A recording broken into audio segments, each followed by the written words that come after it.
The first time I knew something was wrong, it wasn't because of shouting or tears. It was the light. A thin blue glow cut through the darkness of our bedroom at 2:00 a.m., sharp enough to pull me out of sleep. My eyes adjusted slowly. He was lying beside me, turned slightly away, shoulders tense, phone angled just enough to hide the screen. I didn't even need to check the clock. My body already knew. "Who are you texting?" I asked, my voice rough, still half asleep. He actually startled, and slid the phone under his pillow like he'd been caught doing something he shouldn't. "Just a friend from yoga," he said quickly. "She's going through some stuff. Family drama. Time zones exist." Time zones. I stared at the ceiling and let the explanation hang there. It didn't quite land, but exhaustion won. I let it go. That was my first mistake. Because it wasn't just one night. It became a pattern. Constant notifications. His phone suddenly living face down. Soft laughter at messages that stopped the second I walked into the room. Calls taken in the bathroom, on the balcony, always just far enough away that I couldn't hear. I told myself I was being mature, secure, not that woman. I believed adults could have friends of any gender. I believed trust mattered more than jealousy. I believed that asking questions didn't make you controlling. Apparently, he didn't believe the same rules applied to him. When I finally said, calmly, carefully, that the late-night texting made me uncomfortable, he went from 0 to furious. "Oh my God, are you serious? You're being insecure. This is exactly what's wrong with women. You either trust me or you don't." Then he grabbed his bag and left for work, the door slamming hard enough to shake the walls. That afternoon, I opened Instagram. Black background, white text. "Confident women don't get jealous when their man has female friends. Insecurity is unattractive. Know your worth." My stomach dropped as the comments rolled in. His sister, his coworkers, his friends, all cheering, all nodding along. Everyone knew exactly who that post was about. I sat there, phone heavy in my hand, heat crawling up my neck. I hadn't accused him of cheating. I hadn't yelled. I hadn't made demands. I had asked one reasonable question about why my boyfriend was texting another woman at 2 in the morning.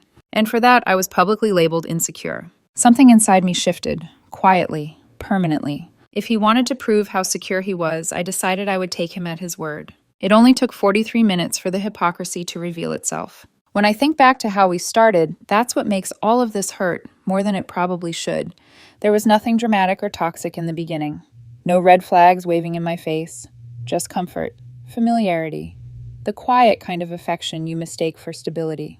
We met 2 years ago through mutual friends at a small housewarming party. I remember noticing him because he wasn't trying to dominate the room. He laughed easily, listened more than he spoke, asked questions that felt thoughtful instead of performative. When we ended up talking in the kitchen, leaning against opposite counters with warm drinks in our hands, it felt natural, unforced, like something that didn't need effort to exist. That was always his strength, effortlessness. Dating him felt calm, safe. He texted good morning. He remembered small details. He showed up when he said he would. After a string of emotionally exhausting relationships, that steadiness felt like a gift. I told myself I was done with drama, done with volatility, done with men who made me question my worth. So when he suggested we move in together after a little over a year, it felt like the obvious next step. We found a decent apartment and split the rent evenly. No power imbalance, no financial dependency, just 2 adults building a shared life. Living together only reinforced my belief that we were solid. We had routines, Sunday grocery runs, evenings on the couch, inside jokes about the neighbors. I cooked more. He handled repairs. We learned each other's rhythms, when to talk, when to give space, when silence meant comfort instead of distance. Looking back, what I didn't notice was how often my flexibility carried the relationship. I was the one who adjusted, the one who shrugged things off, the one who didn't press when something felt slightly off because I didn't want to be seen as difficult or demanding. I had internalized the idea that a confident woman doesn't need reassurance, that asking too many questions makes you needy, that trust means swallowing discomfort. He benefited from that version of me. When he started yoga a few months before everything unraveled, I genuinely didn't think twice about it. He said it helped with stress, with flexibility, with sleep. I supported it, encouraged it even. When he mentioned people from class grabbing coffee after sessions, I smiled and told him that sounded nice. I meant it. I wasn't threatened by friendships. I never had been. I believed relationships shouldn't feel like cages. I believed trust was something you gave freely, not something you rationed out of fear. And for a while, nothing seemed wrong. But comfort can blur into complacency without you realizing it. And when you're busy proving how secure you are, you don't notice how quietly your boundaries are being tested. What scares me now is how reasonable everything felt at the time. How easy it was to justify small shifts. How much emotional labor I was doing just to keep the peace. I wasn't ignored. I wasn't mistreated in obvious ways. I was simply managed. He liked me best when I didn't ask questions. I didn't see that as a warning. I saw it as compatibility. And that's the part that still stings. The realization that the foundation I thought we were building was already uneven. I just hadn't stepped far enough back to see it yet. The conversation happened the next morning in the narrow window between routine and rupture. We were standing in the kitchen, coffee brewing, morning light slanting across the counter like nothing in our lives was about to change. He was scrolling on his phone, relaxed, almost cheerful, while my chest felt tight with words I'd been rehearsing since dawn. "I want to talk about something," I said carefully. He looked up, already guarded. "About what?" "I've noticed you've been texting your yoga friend really late at night," I said, keeping my voice even. "I'm not accusing you of anything. It just makes me uncomfortable. I think that's fair to talk about." For a split second, I thought he might actually listen. Then his entire demeanor shifted. "Oh my God," he scoffed. "Are you serious right now?" "I'm just saying how it makes me feel." "You're being insecure," he snapped. "This is exactly what's wrong with women." I felt my stomach drop. "That's not what I'm doing. I'm asking for a conversation." "There is no conversation," he said, already grabbing his bag. "You either trust me or you don't." "That's not fair." He cut me off. "I'm not doing this. I don't need to justify my friendships to you." And just like that, he walked out, the door slamming behind him with enough force to rattle the cabinets. No resolution, no agreement, no acknowledgement that I'd said anything reasonable at all. I stood there in the quiet kitchen, the coffee maker clicking off by itself, wondering how a calm boundary had turned into a character assassination in under 5 minutes. I spent the rest of the morning trying to convince myself it would blow over, that we'd talk later, that this wasn't as big as it felt. I went to work, answered emails, smiled when spoken to, all while my mind replayed the conversation on a loop, searching for where I'd supposedly gone wrong. Then, that afternoon, I opened Instagram. The post was impossible to miss. Black background, white text. "Confident women don't get jealous when their man has female friends. Insecurity is unattractive. Know your worth." My breath caught in my throat. I stared at the screen, my thumb frozen above it as the meaning landed with brutal clarity. This wasn't vague. This wasn't abstract. This was about me, about the private conversation he had refused to have, about the boundary I'd dared to set. The comments were already pouring in. His sister, this. A coworker, so true, trust is everything. A friend of his, preach. Some people really need to work on themselves. People I knew, people who knew me, people who now saw me as a punchline. I could feel heat creeping up my neck, my hands trembling as I scrolled. No one asked what had actually happened. No one wondered what conversation had preceded this. They saw a quote, a narrative, and they lined up to support it. I wasn't his girlfriend in that moment. I was a lesson, a warning, an example of what not to be. What hurt most wasn't the post itself, it was the choice behind it. He could have talked to me. He could have disagreed privately. He could have said, "I don't see it the same way." Instead, he took a vulnerable moment and turned it into public judgment. He decided that winning mattered more than protecting me. I realized then that the argument wasn't about texting or trust or even jealousy. It was about control. By framing the story publicly, he removed my voice from it. He labeled me before I could speak. He made sure that if I responded, I'd look defensive. If I stayed silent, I'd look guilty. It was a trap. I set my phone down on the table and stared at the wall, my heart pounding hard enough that I could feel it in my ears. Something fundamental had shifted. This wasn't a misunderstanding anymore. This was a line crossed deliberately. He had changed the rules. Whatever happened next, I knew one thing with absolute clarity. This was no longer a private disagreement between two people who loved each other. It was a public narrative, and I had just been written into it without my consent. I didn't respond right away. Not to him, not to the post, not to the comments multiplying beneath it. I closed Instagram, set my phone face down on the table, and sat there in the quiet of our apartment, listening to my own breathing slow down. This was usually the moment where I caved, where I over-explained, where I tried to smooth things over before anyone else could be uncomfortable. I could already hear that old reflex in my head, urging me to be calm, reasonable, agreeable. But something about the way he'd done this, how quickly he'd taken a private boundary and turned it into a public indictment, made that reflex feel suddenly foreign. I went through the rest of the afternoon on autopilot, answered emails, smiled when spoken to.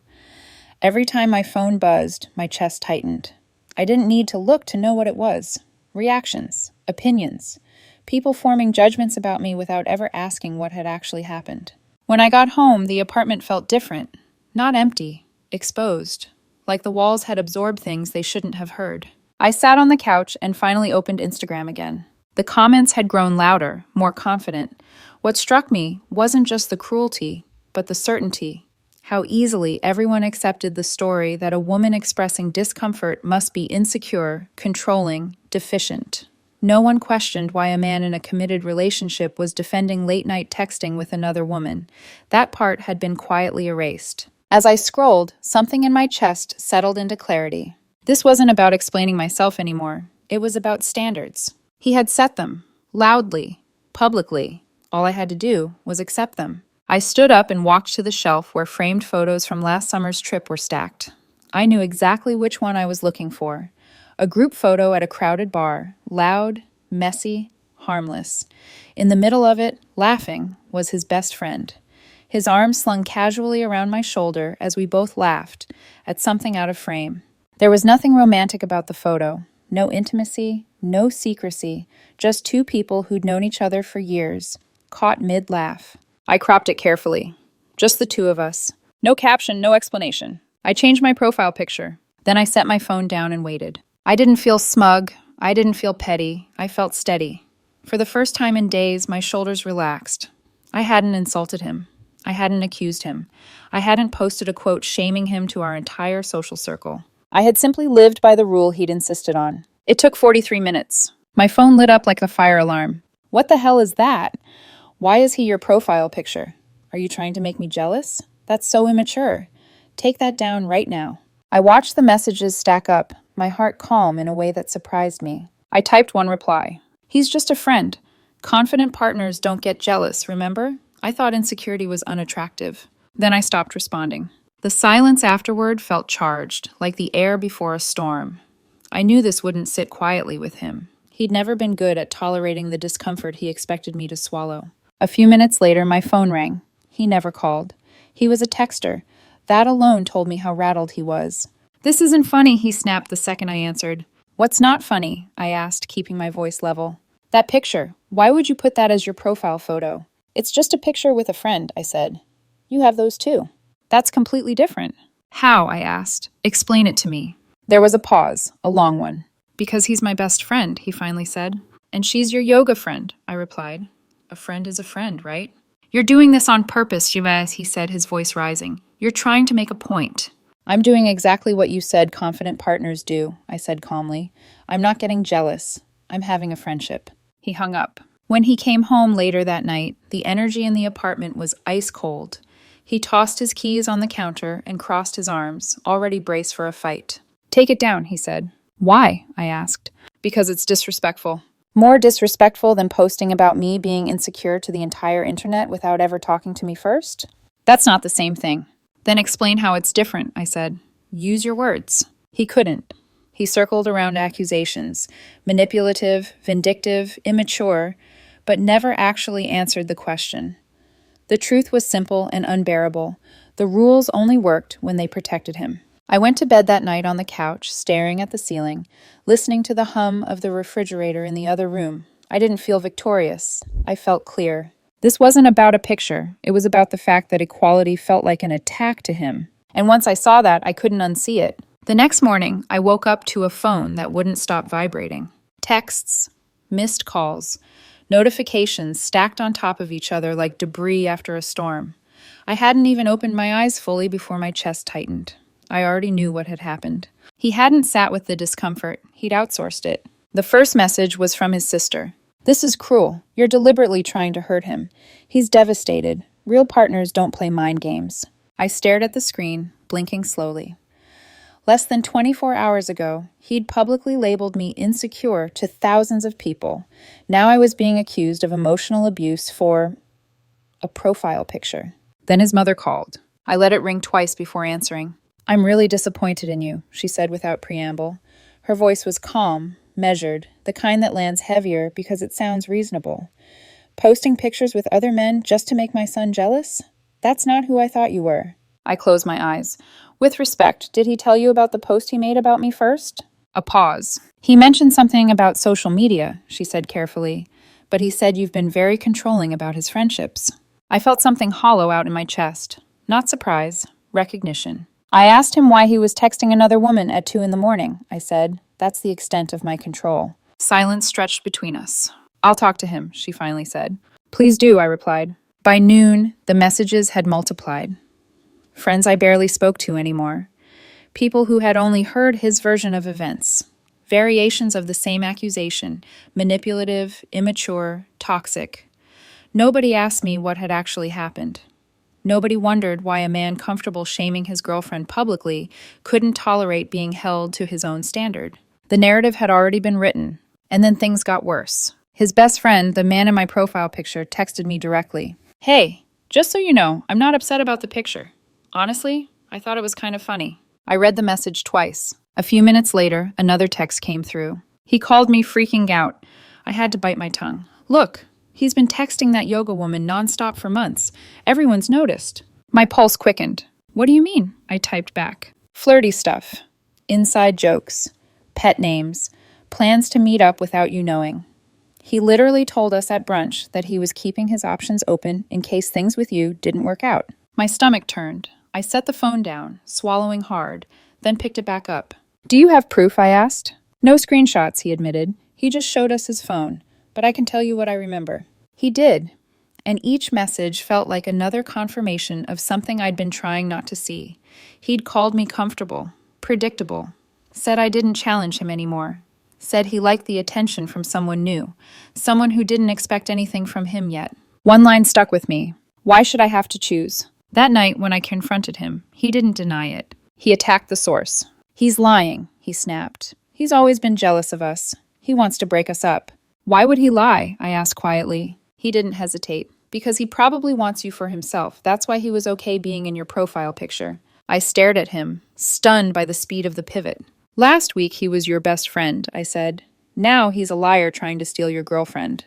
"People show their true colors," he said sharply. "Yes," I replied, "they do." He softened then, changed tactics, stepped closer, lowered his voice. "Baby, please, this is getting out of control. Let's just reset. I'll delete the post. You take down the picture. We forget this ever happened." "And the yoga woman?" I asked. A beat. "She's just a friend." "Then I shouldn't have to give up mine," I said. "The picture stays." That was when he lost it. He accused me of punishing him, of being vindictive, of not fighting for the relationship. He said if I really loved him, I'd just trust him and move on. "I did trust you," I said. "You spent it." He packed a bag that night and went to stay at his sister's place. I slept better than I had in weeks. The days that followed were a blur of relief and chaos. On one hand, the apartment was quiet. I could breathe. On the other, my phone felt like a battleground. His aunt called me emotionally stunted.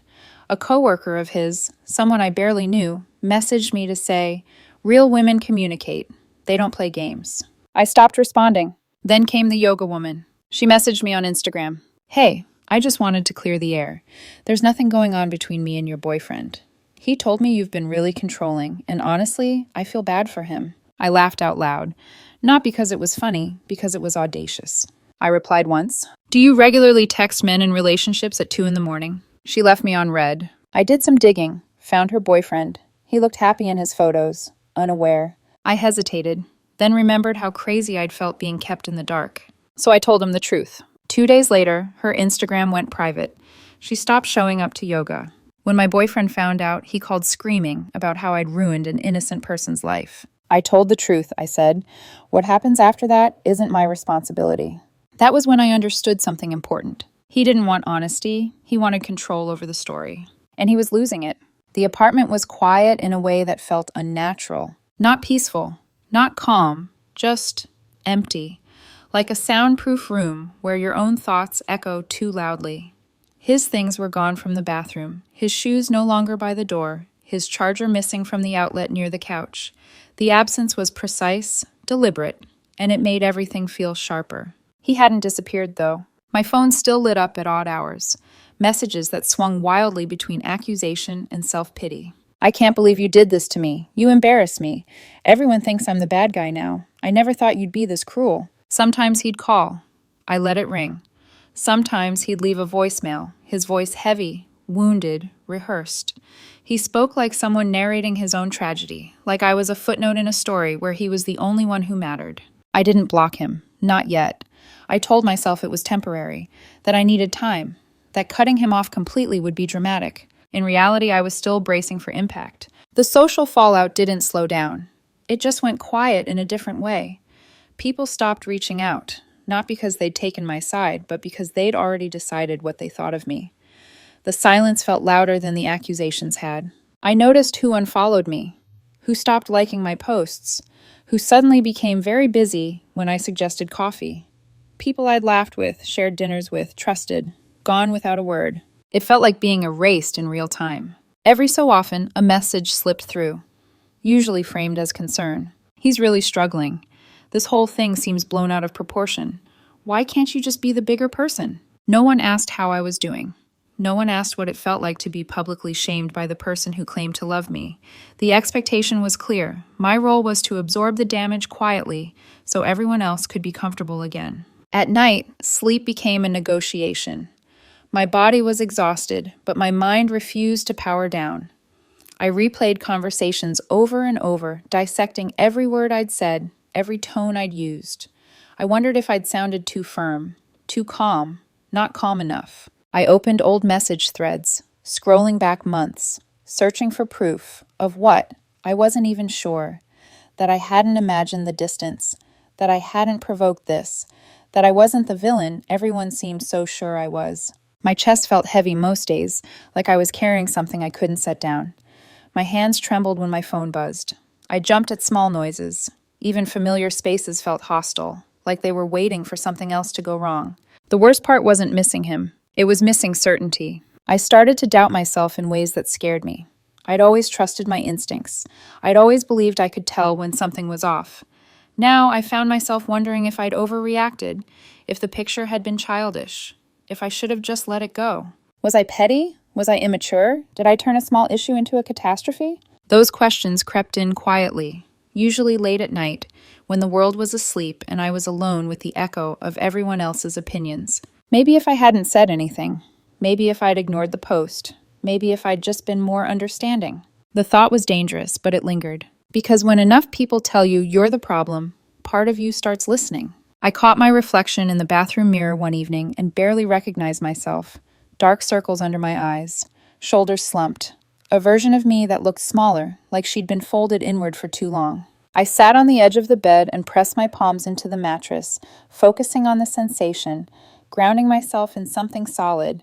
My heart was racing, my breath shallow. I hadn't cried in days. Not because I didn't want to, but because I felt empty of tears.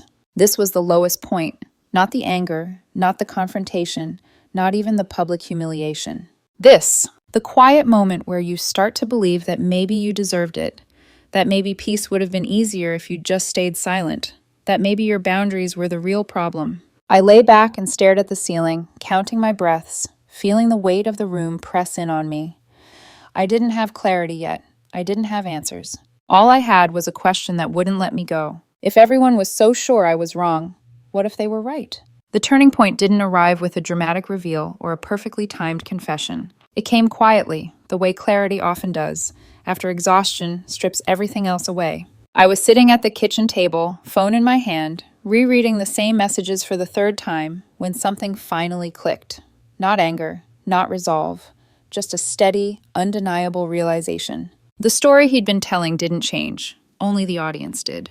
Every version of events he shared with his family, with friends, with the yoga woman, had one consistent theme. I was the problem, too insecure, too reactive, too controlling, too emotional. The details shifted depending on who he was speaking to, but the conclusion was always the same. And that was the point. I wasn't dealing with the misunderstanding.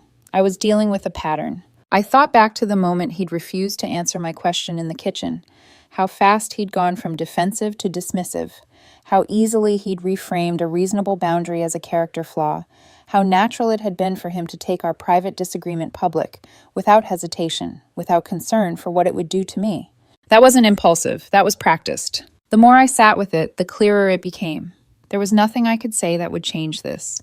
No explanation that would be received in good faith. No apology that wouldn't be treated as confirmation of his narrative. Engaging meant participating in a game where the rules were designed to keep me on the defensive. I finally understood why I felt so drained. I wasn't just defending myself, I was fighting a version of reality he'd already decided on. My phone buzzed again. A message from him. "Can we please talk like adults? This has gone too far. I miss you." I stared at the words, waiting for the familiar pull, the instinct to soothe, to compromise, to find the middle ground. It didn't come. Instead, I felt something else. Distance. I realized that even now, he wasn't acknowledging what he'd done. There was no apology for the post, no accountability for the lies, no recognition of the harm, just a vague suggestion that things had gone too far, as if this had all happened without intention. As if I hadn't been standing there the entire time. I typed slowly. "I'm not having this conversation right now." 3 dots appeared, disappeared, appeared again. "You're really going to throw everything away over a picture?" That sentence sealed it. I put my phone down and let out a breath I hadn't realized I'd been holding, because that was the clearest proof I was going to get. After everything, the humiliation, the manipulation, the isolation, he still believed the picture was the problem. Not his choices, not his behavior, not the double standard, just my response to it. I stood up and walked through the apartment, noticing details I'd overlooked before. How much space I'd made for him. How often I'd adjusted my tone, my needs, my expectations to keep things smooth. How quiet I'd become without realizing it. This relationship hadn't ended because I posted a picture. It ended because the moment I demanded equal standards, he couldn't tolerate it.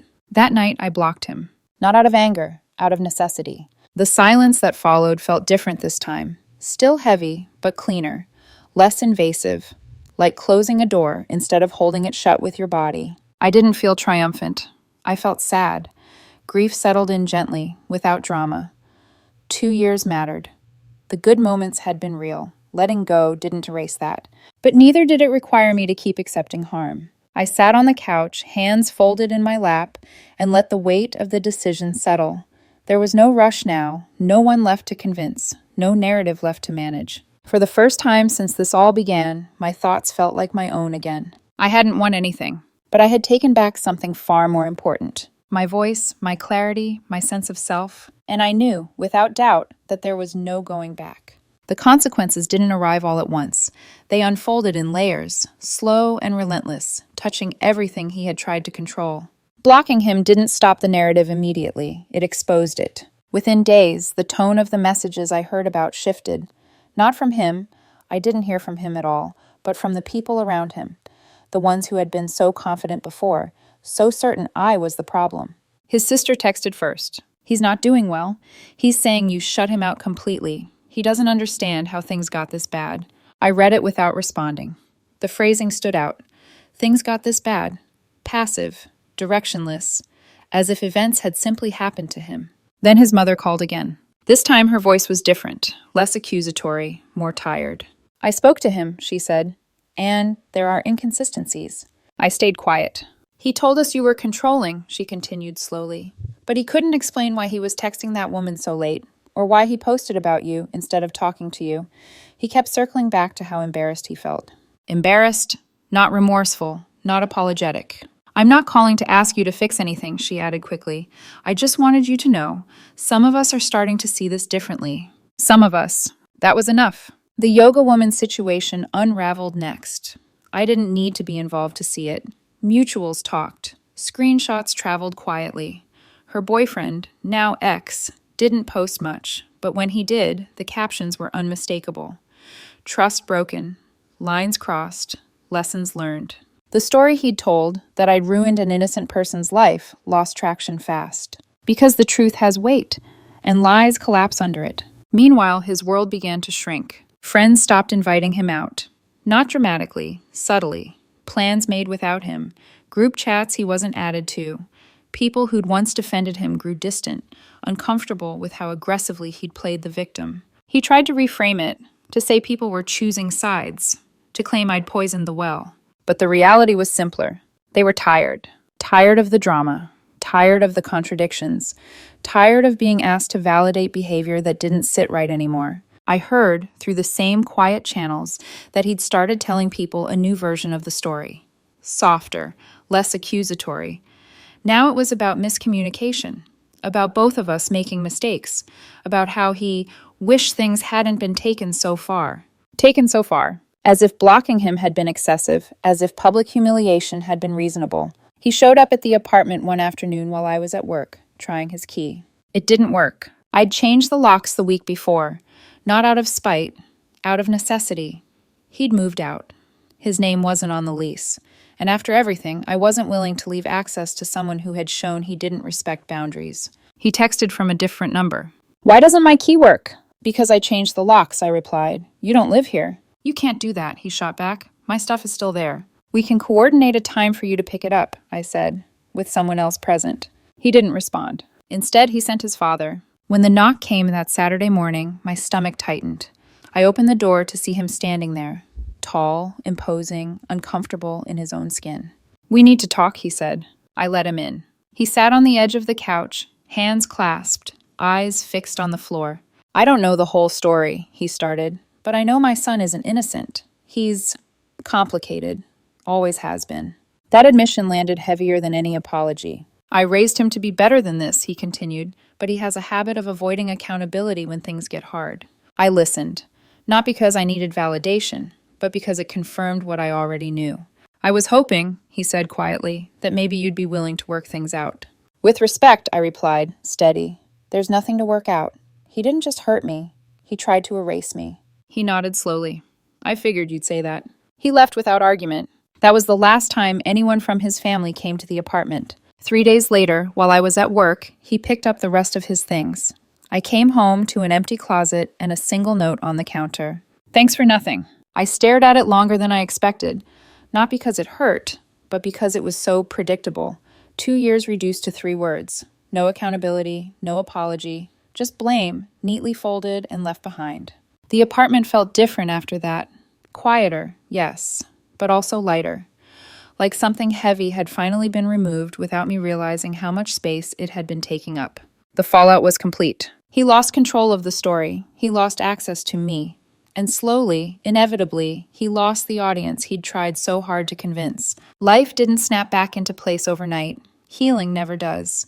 It arrived in small, unremarkable moments that added up quietly. Mornings where I woke up without a knot in my chest. Evenings where silence felt restful instead of threatening. Days where my phone stayed face down, not because I was afraid of what might appear on it, but because nothing owned my attention anymore. I didn't rush to rewrite the story people had heard about me. I didn't post explanations. I didn't defend myself in comment sections or group chats. The people who mattered asked. The ones who didn't were never going to listen anyway. What surprised me most was how much lighter my life felt once I stopped managing someone else's emotions. I hadn't realized how much energy I'd spent monitoring tone, timing, wording, trying to be just right so nothing would escalate. Without that constant calculation, I had space again, to think, to feel, to trust myself. That trust was the real thing I'd lost, and the most important thing I got back. I used to believe that being secure meant never questioning anything. That confidence meant swallowing discomfort. That love required endless flexibility. I know better now. Healthy relationships don't punish curiosity. They don't weaponize public opinion. They don't require one person to shrink so the other can stay comfortable. Boundaries aren't insecurity.